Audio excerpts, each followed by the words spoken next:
हाँ तो जी नमस्कार, स्वागत है अपना स्टडी प्लेटफॉर्म रुस्को सेंटर में। उम्मीद करूंगा आप लोग स्वस्थ होंगे, मस्त होंगे, जबरदस्त होंगे।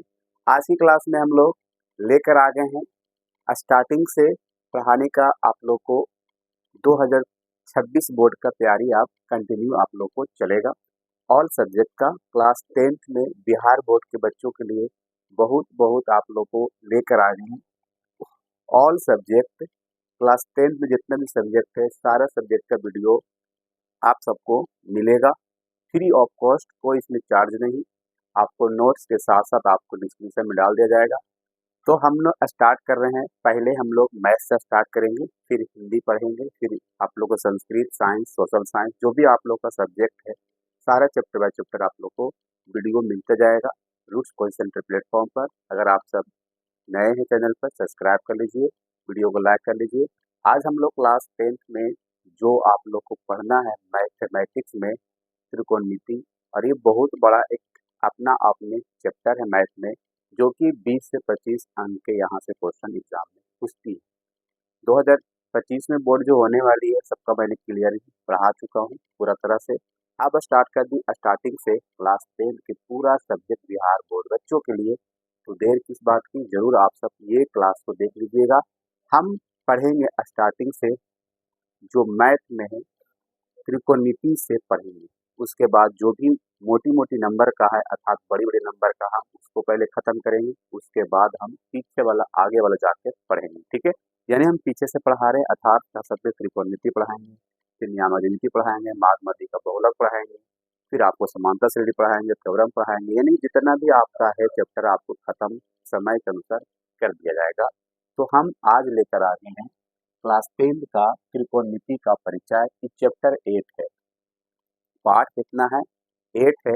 पहले हम लोग त्रिकोणमिति के बढ़िया से जानकारी लेना चाहिए कि त्रिकोणमिति मतलब होता है क्या, और ये हमें पढ़ना क्यों इतना अति आवश्यक है, और ये इसमें से कितना मार्क्स आता है, ये जरूर आप लोग को जानकारी दे देते हैं, ठीक है। पहले याद रखना त्रिकोणमिति का जो चैप्टर है लमसम 4 है, 8.1 है, 8.2, 8.3, 8.4 है। चैप्टर बाय चैप्टर है और सभी में अलग अलग मॉडिफिकेशन किया गया, फार्मूला को भी प्रयोग किया गया। हर तरह का फार्मूला कह सकते हैं, 4-5 तरह के फार्मूला इसमें उपयोगिता किया गया। तो इसीलिए एग्जाम में इसमें से 20 से 25 अंक पूछता है। तो याद रखना, आपको परीक्षा में कितना अंक पूछेगा, ये परीक्षा में आपको फाइनल परीक्षा में 20 से 25 अंक नंबर का पूछता है। बच्चों ध्यान से रखना, हमारे लिए परीक्षा में आपको 20 से 25 अंक पूछता है। दूसरी बात इसमें याद रखना है कि हमें इसमें 5 सब चैप्टर यानी कह सकते हैं 8 पॉइंट प्रश्नावली 8.1, 8.2, 8.3, 8.4 तक बनाना है। तो इसके देखा जाए नजरिए से तो 20-25 अंक ही पूछता है, तो पूछता है। तो ये याद रखना हमें, और इसे हम बढ़िया से पढ़ेंगे और हर क्वेश्चन को हम सोल्व करेंगे। और हम पढ़ा रहे हैं किस बुक से, एनसीईआरटी बुक से। कौन सा बुक से, एनसीईआरटी बुक, एक आपका पता ही है ये सरकारी बुक से और ये गवर्नमेंट बुक से, और यहाँ से क्वेश्चन ही एग्जाम में ज्यादातर आते रहती है। तो इसीलिए मैंने आप लोग के एनसीईआरटी पढ़ाने के लिए आया। तो चलिए देर न करते हैं, पहले त्रिकोणमिति का हम परिचय देंगे। त्रिकोणमिति होता है क्या, हमें इसे इतना जरूरत क्यों पढ़ना है सर, है ना। ध्यान से हम सुनेंगे हर चीज को, ठीक है, और ध्यान से माइंड में भी सेट रखेंगे, ठीक है। चलो ध्यान से देखते हैं, और उसके बाद हम प्रश्नावली भी आप लोग को सोल्व करके दिखाएंगे आपके सामने बच्चों, ठीक है। त्रिकोणमिति का परिचय, पहले हम लोग परिचय के बारे में जानकारी लेंगे, अर्थात डिफिनेशन के बारे में, है ना। इसका इंट्रोडक्शन, इंट्रोडक्शन के मतलब क्या होता है, ध्यान से सुनना, ठीक है। त्रिकोणमिति, अब इसको हम डिफिनेशन की बात करते हैं थोड़ा देर के लिए। देखो यहाँ पर अगर तोड़ते हैं त्रि, त्रि मतलब होता है तीन, त्रि मतलब क्या होता है बच्चों, तीन होता है। अब कोण का मतलब कोने होता है, कोण का मतलब क्या होता है, कोण होता है, ठीक है। और मिति का मतलब होता है बच्चों मापना, मिति का मतलब क्या होता है बच्चों, मापना, मापना, मापना। त्रि मतलब तीन, कोण का मतलब कोण, मिति का मतलब होता है मापना। जिसमें हम लोग, जिसमें हम लोग तीन तीन भुजाओं को, तीन कोनों को, यानी तीन हम साइड को, तीन एंगल को मापेंगे या मापने की क्रिया को ही त्रिकोणमिति कहते हैं। तो त्रि मतलब होता है तीन, कोण का मतलब कोण, और मिति का मतलब होता है मापना। जिस त्रिभुज में हम तीन भुजाओं को, तीन कोणों को मापेंगे वही त्रिकोणमिति कहलाएगी। समझ गए त्रिकोणमिति का परिचय क्या मैंने दिया? जिस त्रिभुज में हम तीन भुजाओं को और तीन कोणों को मापेंगे या मापने की प्रक्रिया करेंगे, प्रोसेस करेंगे, वही हमारा क्या कहलाएगा? त्रिकोणमिति कहलाएगा। डिफिनेशन क्लियर है? अब यहाँ पर ध्यान से देखना भी है ना। अब त्रिकोणमिति में हम लोग ज्यादातर समकोण त्रिभुज की बात करते हैं। यह आपको पता होना चाहिए कि किस प्रकार की एंगल है। तो ट्रायंगल है, तो यहाँ पर देखा जाए समकोण, यहाँ पर त्रिभुज है। कौन सा त्रिभुज है? समकोण। जो आपको पता होना चाहिए, समकोण त्रिभुज हम उसे कहते हैं महोदय जी जिसका कोण 90 डिग्री होता है, जिसका एंगल 90 डिग्री होता है, उसे हम सब मिलकर समकोण कहते हैं। क्लियर? समकोण कहते हैं, समकोण त्रिभुज है। और समकोण त्रिभुज का ही फिगर ज्यादातर हम लोग त्रिकोणमिति में बनाकर करेंगे काम। ठीक है, याद रखना, वेरी वेरी इंपॉर्टेंट। ये ए और ये बी और ये सी, देखा जाए जहां बी हमारा समकोण है, बी जो कोण है वो समकोण है, और यहाँ पर थीटा ले लेते हैं, थीटा। ठीक है, अब यहाँ पर ध्यान से देखेंगे और इस फिगर को बढ़िया से हम समझेंगे और समझ के आगे की प्रक्रिया करेंगे। बी हमारा क्या है तो लिखेंगे, यहाँ पर हम पॉइंट लिख रहे, ध्यान सुनना, जहां बहुत ही बेसिक से पढ़ा रहे बच्चों, ध्यान सुनना, जहां बी समकोण अर्थात कह सकते हैं, अर्थात कोण बी बराबर 90 डिग्री है बच्चों। ठीक है, जिसे हम क्या कहते हैं अपनी भाषा में समकोण त्रिभुज कहते हैं, समकोण ही कहते हैं। क्लियर? यहाँ पर ध्यान से देखिएगा, और ये थीटा जो यहाँ पर दिए गए हैं कोण सी के पास, थीटा के सामने वाला हमेशा क्या होती है? लंब कहलाती है। ये लंब हो जाती है ए बी। आपको अगर हम बताता जाए तो पाइथागोरस प्रमेय पढ़ना है, थ्योरम पढ़ना है, उसमें त्रिभुज को समकोण त्रिभुज के लेकर वहां पर प्रूफ किया गया था, सिद्ध किया गया था बच्चों कि पाइथागोरस एक प्रमेय है। अब पाइथागोरस किसी इंसान के नाम है, किसी इंसान ने दिया है वो अपना प्रमेय। कहते हैं ना, जिस साइंटिस्ट ने देता है वो अपना साइंटिस्ट, वैज्ञानिक अपना नाम देता है। आपने सुना होगा, किसका सुना है पता है आप सबको? किसी का नाम सुना? न्यूटन। न्यूटन ने 3 नियम दिया था, तो न्यूटन एक इंसान का नाम है।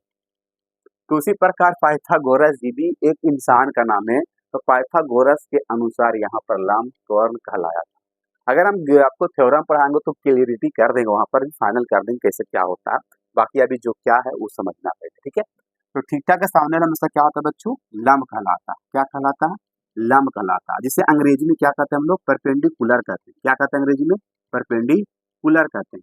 थोड़ा सा हम बढ़िया से लिख देते हैं, आपको समझ गए हैं, परपेंडिकुलर लिखा हुआ। चलिए, और ये जो नीचे जो रहता है आधार होता है, क्या होता है बच्चों? आधार, जिसे अंग्रेजी में हम लोग कहते हैं बेस। क्या कहते हैं उसे? हम बेस कहते हैं। ठीक है, और ये जो एसी होता है बच्चों, ये कर्ण कहलाता है। क्या कहलाता है? कर्ण, जिसे हाइपोटेनस कहते हैं, हाइपोटेनस कहते हैं। ठीक है, यानी कि कर्ण को हाइपोटेनस कहेंगे और परपेंडिकुलर को हम लोग लंब कहेंगे, और आधार को क्या कहेंगे हम लोग? बेस कहेंगे। क्या कहेंगे? बेस।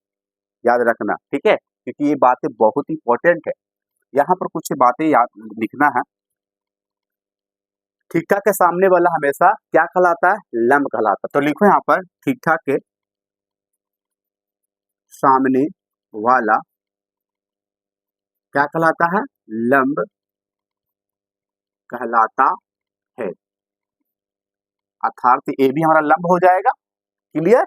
चलिए, और ये जो एसी होता है ये हमारा क्या होता है? कर्ण होता है। ये जो क्या है? कर्ण है, और बी से हमारा क्या बच्चों? आधार होता है। तो लिख दो ए बी, जहां जहां लिखिएगा, जहां ए बी लंब है और बीसी क्या बच्चों? आधार है। क्या है? आधार है महोदय जी। और आपका जो एसी है बच्चों, एसी जो है आपको कर्ण है, जिसे अंग्रेजी में हाइपोटेनस कहा गया। क्या यहाँ तक क्लियर है सभी को? और एक बात यहाँ पर देखा जाए, आपको त्रिकोणमिति का मतलब समझा दिए, लेकिन इसका परिचय और दे रहे ढंग से। और पॉइंट में इसको लिखा जाए, ध्यान सुनना, हमेशा जो होता है कर्ण, ध्यान सुनिएगा, कर्ण हमेशा जो होता है लंब और आधार के योगफल के बराबर होता है। आधार और योगफल के बराबर क्या होता है महोदय जी? कर्ण होता है। परपेंडिकुलर प्लस बेस बराबर इक्वल टू क्या? हाइपोटेनस। क्या कहिएगा? तो यहाँ पर लिखिएगा लंब लंब और आधार के योग बराबर क्या होता है? योग मत पढ़िएगा, योग पढ़िएगा, ठीक है। योग बराबर होता है बच्चों कर्ण। क्या होता है? कर्ण होता है, ठीक है, याद रखिएगा, वेरी वेरी इंपॉर्टेंट, ठीक है। चलो अब यहाँ पर थोड़ा सा ध्यान रखना होगा कि थीटा के सामने वाला हमेशा लंब कहलाता है और थीटा के सामने वाला लंब कहलाता है, ये तो याद रखना ही रखना है। और एक बात यहाँ पर और भी रखना है माइंड में आप सबको कि लंब और आधार हमेशा बदलते रहता है। अगर यहाँ पर थीटा है बच्चों, मान लिया थोड़ा देरी के लिए, थीटा आपको कोण सी के पास है तो ये लंब कहलाएगा। अगर यही थीटा उठकर यहाँ चल जाएगा कोण ए के पास तो फिर इसके सामने लंब कहलाएगा ना। उसी प्रकार तो यहाँ पर ध्यान देना होगा, अगर एंगल यहाँ रहेगा, एंगल मतलब कोण अगर यहाँ रहेगा ए के पास तो ये सामने लंब कहला जाएगा। थोड़ा देर के बाद अगर करते हैं, अगर थीटा यहाँ पर रहेगा, एंगल यहाँ पर रहेगा कोण सी के पास तो फिर ये सामने लंब कहला जाएगा, ए बी कहला जाएगा। तो देखा जाता है यहाँ पर इस तरीका से जब हो रहा है जो क्रिया, तो लंब और आधार हमेशा क्या हो रहा है? कभी लंब आधार बन जा रहा है तो कभी आधार लंब बन जा रहा है।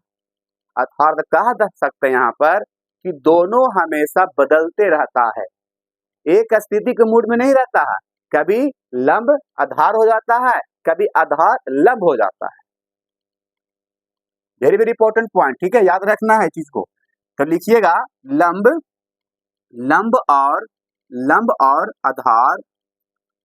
और आधार हमेशा ऑलवेज हमेशा चेंजिंग है ना, बदलते रहता है। पॉइंट, तीसरा पॉइंट याद रखना है कि कर्ण हमेशा अस्थिर रहता है। क्या रहता है? अस्थिर रहता है। इसे कोई लेन देन नहीं है, जहां पर है वहीं पर रहेगा आराम से। इसे कोई मतलब नहीं है यहां से वहां उदकने का और उछलने का। ये जहां पर है अस्थिर वहीं पर आता है। तो हम कह सकते हैं बच्चों कि कर्ण हमेशा अस्थिर रहेगा और लंब और आधार हमेशा चेंज होते रहेगा, ठीक है, याद रखना, वेरी वेरी इंपॉर्टेंट। ये बातों को जरूर आप सब जल्दी नोट कर लीजिए, या तो स्क्रीनशॉट कर लीजिए या तो आप लिख लीजिए। और मेरे क्लास में आते तो कॉपी पेन लेकर बैठा कीजिए, सारा आप लोग फटाफट लिखने की कोशिश भी करिए। वेरी वेरी इंपॉर्टेंट, समझ में आ गया? त्रिकोणमिति का मतलब समझ गए, त्रि मतलब तीन, कोण का मतलब कोण, मिति का मतलब मापना, जिसमें हम तीन भुजाओं को, तीन कोणों को मापने की क्रिया करेंगे या मापेंगे, उस प्रक्रिया को त्रिकोणमिति कहेंगे। क्लियर? आगे बात हुआ यहाँ पर, जहां बी समकोण, यहाँ पर देखो यहाँ बनाया मैंने एक समकोण का एंगल, समकोण का ट्रायंगल बनाया मैंने, त्रिभुज बनाया। तो यहाँ पर थीटा के सामने वाला हमेशा लंब कहलाता है, और ये भी आपका लंब है, बी से आपका आधार हो जाता है, ए से आपका कर्ण हो जाता है। लंब और आधार का योगफल के बराबर कर्ण होता है, ठीक है, होता है। लंब और आधार हमेशा बदलते रहता है और कर्ण हमेशा अस्थिर रहता है। उम्मीद करूंगा कि आपको ये समझ में आ गया होगा पॉइंट। आगे अगर चलते हैं और भी इनका परिचय की बात किया जाए, त्रिकोणमिति में 6 अंक की बात किया गया। किसके? साइन थीटा, साइन को उल्टा कोसेक थीटा पढ़ते हैं, कोस के थीटा के उल्टा सेक पढ़ते हैं, टैन को उल्टा हम टैन हो गया, और टैन को उल्टा हम कोट पढ़ते हैं। यानी 6 इसका अंग है। अंग समझते हैं? बॉडी समझते हैं ना, बिल्कुल। तो ये आप लोग जरूर इसे नोट कर लीजिए, ठीक है, क्लियर? चलिए अब हम इसका एंगल की बात करेंगे और समझिए कि त्रिकोणमिति का समझिए आपको परिचय देंगे। कल की क्लास में आप लोगों को प्रश्न वाली हम बनाएंगे एक्सरसाइज, ठीक है। चलो इसे अरेंज कर रहे हैं। समझ गए होंगे बढ़िया से, बहुत ही अच्छा से कि क्या हम बताएं।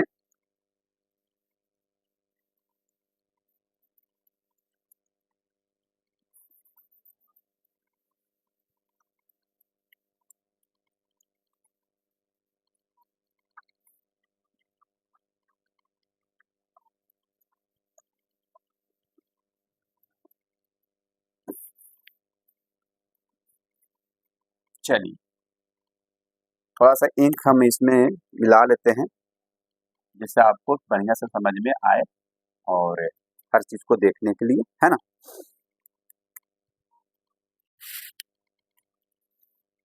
ध्यान से देखेंगे और ध्यान से हर चीज को हम लोग समझेंगे भी, ठीक है, क्योंकि बहुत ही इंपॉर्टेंट क्लास है बच्चों। बेसिक से नहीं समझिएगा तो दिक्कत है बहुत आप सबको।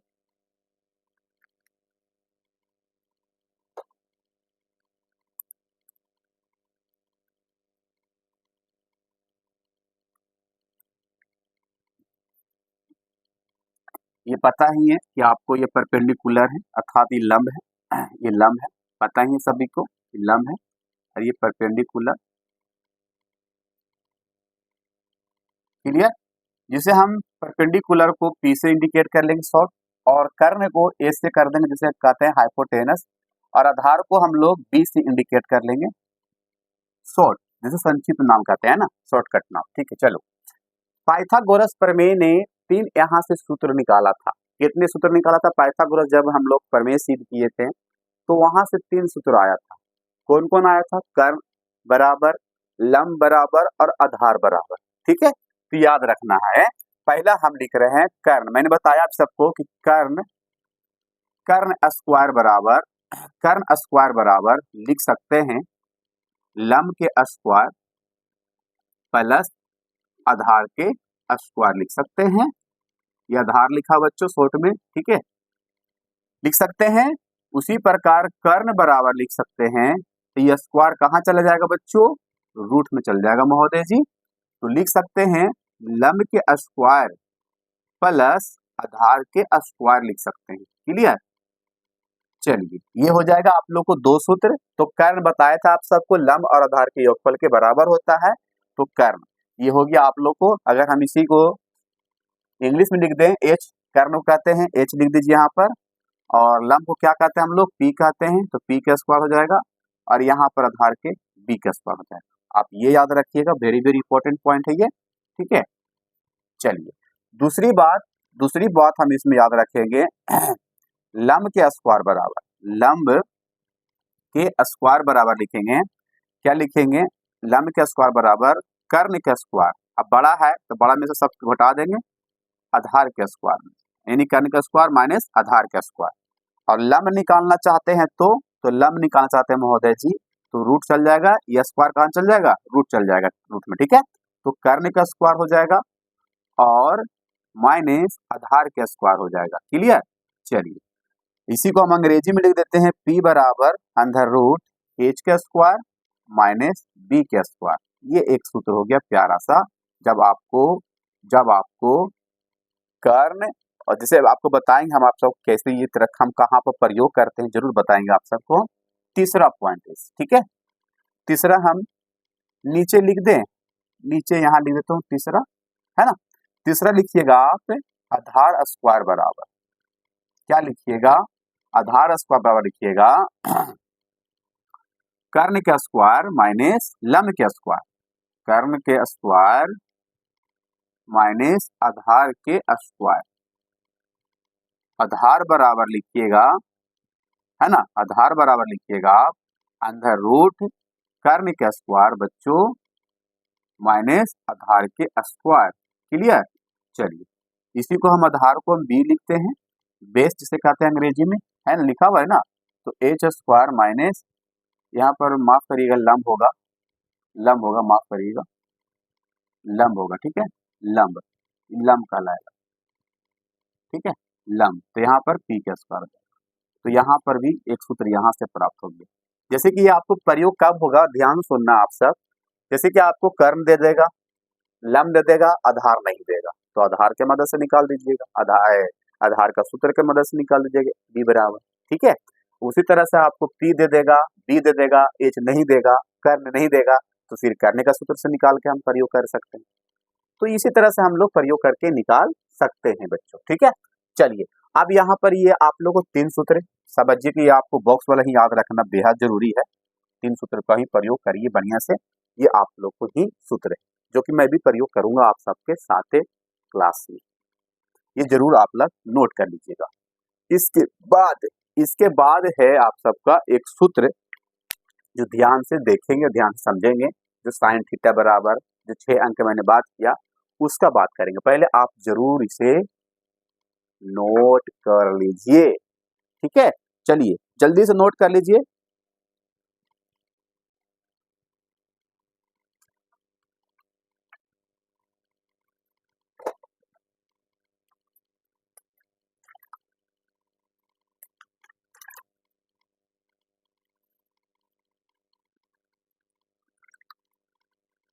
कर लिए?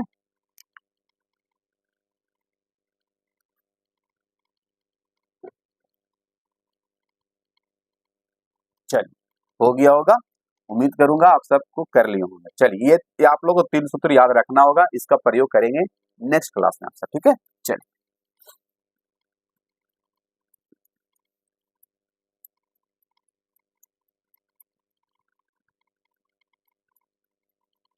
इसका सूत्र हम फिगर फिर से बना देंगे, देखेंगे फिगर फिर से बनाएंगे आपका सबको, देखिए ध्यान से। अब हम सूत्र को बात करेंगे जो कि बहुत ही इंपॉर्टेंट है आपके लिए प्रश्न बनाने के लिए, ठीक है।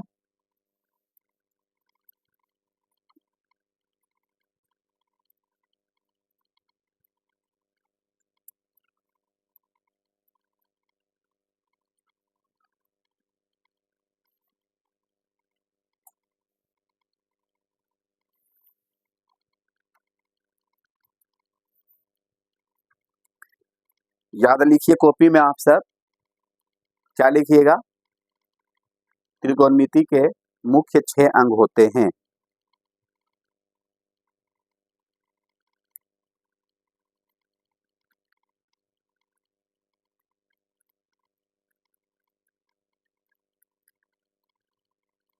लिख लिए?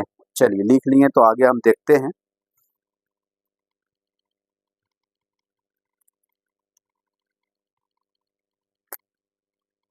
यहाँ पर लिख रहे हैं त्रिकोण मिति के मुख्य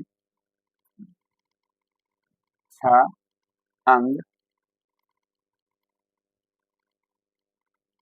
होते हैं। कौन कौन होते हैं, फिगर हम बना देते हैं।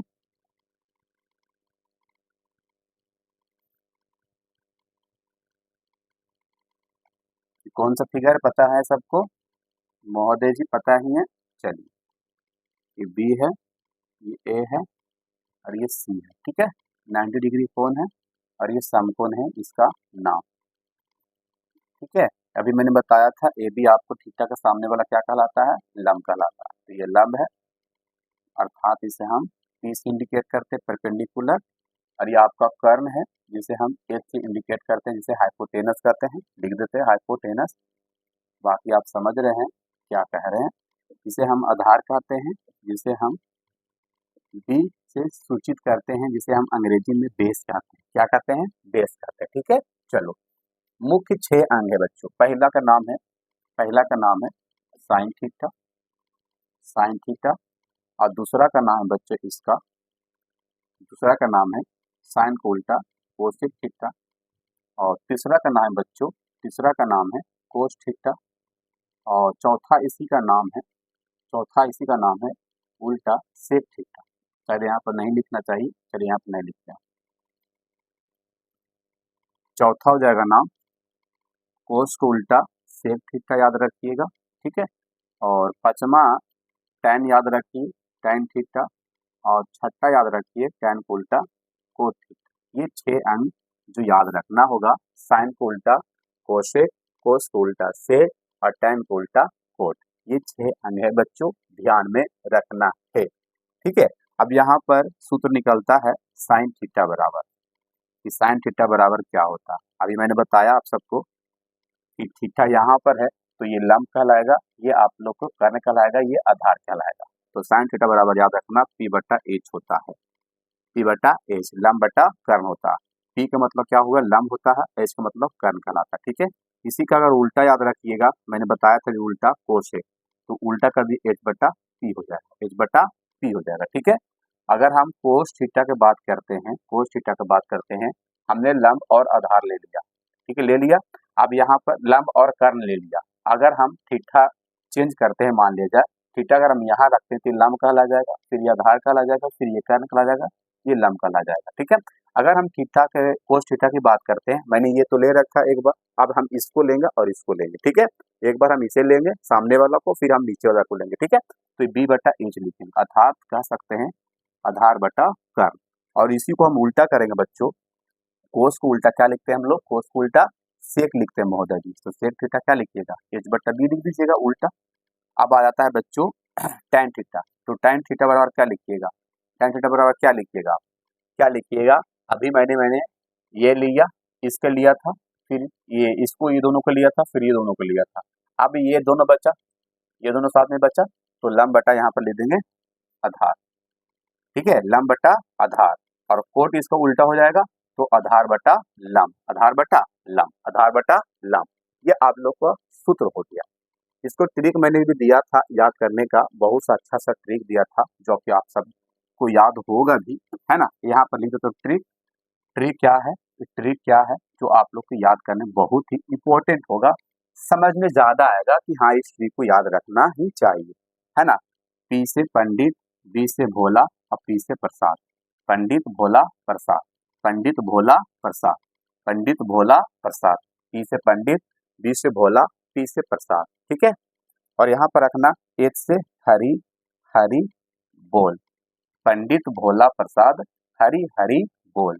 यहाँ पर साइन थीटा रख दो, यहाँ पर कोस थीटा रख दो, यहाँ पर टैन थीटा रख दो। ठीक है, और यहाँ पर साइन को उल्टा कोसेक याद रखो, कोसेक अभी मैंने बताया था, और कोस को उल्टा मैंने क्या बताया था, सेक याद रखना, और टैन को उल्टा क्या रखना यार, कोट याद रखना। ठीक है, क्लियर, ये आपका ट्रिक है बच्चों, क्या है ट्रिक महोदय जी, ठीक है ट्रिक है, तो हम याद रखेंगे ट्रिक को। कैसे याद रखना है, अगर आपसे हम साइन पूछेंगे तो साइन थीटा बराबर पूछेंगे तो पी बटा एच बोलिएगा, पी बटा एच बोलिएगा, जो कि होता है साइन थीटा बराबर पी बटा एच होता है। ठीक है, अगर इसी को हम उल्टा कहेंगे कोसेक थीटा बोलिए, तो कोसेक थीटा भी ऊपर से नीचे आए, फिर चल जाएंगे हम नीचे से ऊपर, तो एच बटा पी बोल देंगे, एच बटा पी बोल देंगे। ठीक है, अगर हम कोस थीटा बोलेंगे बच्चों, बी बटा एच बोलिएगा, बी बटा एच बोलिएगा। ठीक है, और इसी को हम उल्टा कहेंगे कि सेक थीटा बोलिए, तो एच बटा बी हो जाएगा, एच बटा बी हो जाएगा। ठीक है, उसी को अगर टैन थीटा आपसे पूछेंगे तो पी बटा बी बोलिएगा, देखिए टैन थीटा बराबर पी बटा बी है ना लिखा हुआ, है ना। अगर उल्टा कहेंगे कोट थीटा बराबर बोलिए तो चल जाएगा नीचे से ऊपर। ये आप सबको ट्रिक बहुत ही जबरदस्त है, याद रखिएगा, वेरी वेरी इंपॉर्टेंट। और ये सूत्र यहीं तक रखते हैं क्लास को, समझिए त्रिकोणमिति का परिचय खत्म हो गया आज क्लास में बच्चों। उम्मीद करूंगा आपको परिचय बहुत ही समझ में आएगा। 3 सूत्र योधक और 3 और यहाँ पर 6 सूत्र, तो कह सकते हैं 9 सूत्र आप सब क्लास में याद करके आइएगा, और उसी को सूत्र को आगे के लेके चलेंगे, आप सबको बताएंगे उसी को, उसी पर क्वेश्चन, उसी पर हेल्प, प्रश्नावली 8.1। तो आप जरूर नेक्स्ट क्लास में मेरे साथ जुड़ना ना भूलिएगा। Love you, bye bye. और इस वीडियो को पूरा फैला दीजिए अपना दोस्तों के पास, अपना सहेलियों के पास, जो भी अपना भाई बहन के पास, सभी के पास। लव यू, बाय बाय, फिर मिलते हैं नेक्स्ट क्लास में। और प्रश्नावली 8.1 लेकर आएंगे पूरा सॉल्यूशन, 11 क्वेश्चन है, 11 आप सबको पूरा बता के जाएंगे क्या। Love you.